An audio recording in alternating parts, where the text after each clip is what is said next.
ஹாஸ்பிட்டல்லேருந்து கூட்டிகிட்டு வந்து நேராக ஜீப்பில் ஏற்றி திருப்பி ஸ்டேஷனுக்கு தான் கூட்டிகிட்டு போனாங்க. அங்கே ரொம்ப நேரம் என்ன உட்கார வச்சுருந்தாங்க. உட்கார வச்சு நானும் விட்டுருவாங்க. சரி இவ வேற இருக்கால ரொம்ப நேரம் குழந்தைய பார்த்தாது அது விட்டுருவாங்க வந்துட்டு நானும் ரொம்ப நேரம் உட்காந்துருக்கேன். விடவே இல்லை என்ன. அதுக்கப்புறம் திருப்பி என்ன பண்ணேன் என்கிட்ட கையெழுத்து இதெல்லாம் எதுவுமே வாங்கலை அப்பயுமே.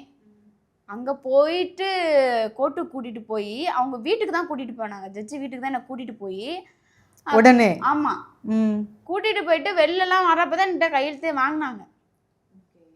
அங்கே போய் காமிச்சு நான் அவங்கள்ட்ட கூட ஜட்ஜிட்ட கூட நான் கேட்டேன். நான் இந்த தப்புமே பண்ணலம்மா இந்த மாதிரி நான் தப்பு பண்ணானாங்க குழந்தைய பாருங்க. அப்போ பாப்பாவும் தூக்கி தட்டு போனேன். பாப்பாவுக்கு ரொம்ப பால் குடிக்கிற குழந்தைன்னு காலில் கூட விழுந்தேன் நான். அவங்கள்ட்ட என்ன பேச உள்ள ரெண்டாவது அவங்க வந்து நீ அங்கே போய் நிலுப்போ அங்கே போய் நிலுப்போ அங்கே போய் நிலுப்போன்னாங்க. அப்புறம் அவங்க என்ன பேசினாங்கன்னே எனக்கு தெரியாது. உடனே என்ன பண்ணாங்க என்னை குழந்தையெல்லாம் கொடுக்க மாட்டேன் நீ மட்டும்தான் போகணுன்னு என் குழந்தைய என் கூட அனுப்புங்க நான் போகிறேன் ஆனால் என் குழந்தைய என் கூட அனுப்புங்கன்னு சொல்லி நான் பேசுனதுக்கு நான் கொடுக்கவே மாட்டேன்னு சொல்லி என்னை ஜெயிலில் 3 மணிக்கு தான் விட்டதே. விட்ட உடனே நான் என்ன பண்ணேன் அங்கே அப்புறம் என்ன பண்ணுமே தெரில உட்காந்தே இருந்தேன். ரொம்ப நேரம் பால் கட்டிச்சு எனக்கு ஃபுல்லாக பால் கட்டிச்சு. மக்கில் பாத்ரூம் போவோம்ல அந்த மக்கில் கறந்து பாத்ரூமை ஊற்றிட்டு இருந்தேன். ரொம்ப நேரம் அதான் பண்ணிட்டு இருந்தேன்.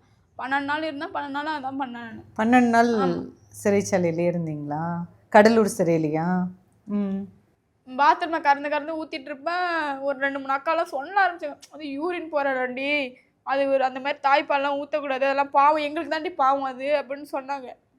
இதே வேற ஒரு கேஸ்டாக இருந்தா இந்த மாதிரிலாம் பண்ணுவாங்களா இவ்வளோ ஒரு வீட்டில் ஒரு குழந்தை வச்சுருக்கோன்னு தெரியாது இந்த மாதிரிலாம் பண்ணுறாங்க போகிறாங்க ஏன்னா யாருமே கேட்க மாட்டாங்கன்னா நான் யாருமே கேட்கலக்கா பாப்பா தான் அவள் தான் ரொம்ப கஷ்டப்பட்டு இருப்பாங்க என்ன பண்ணுறான்னு தெரியலன்னு சொல்லிட்டு இருந்தேன்.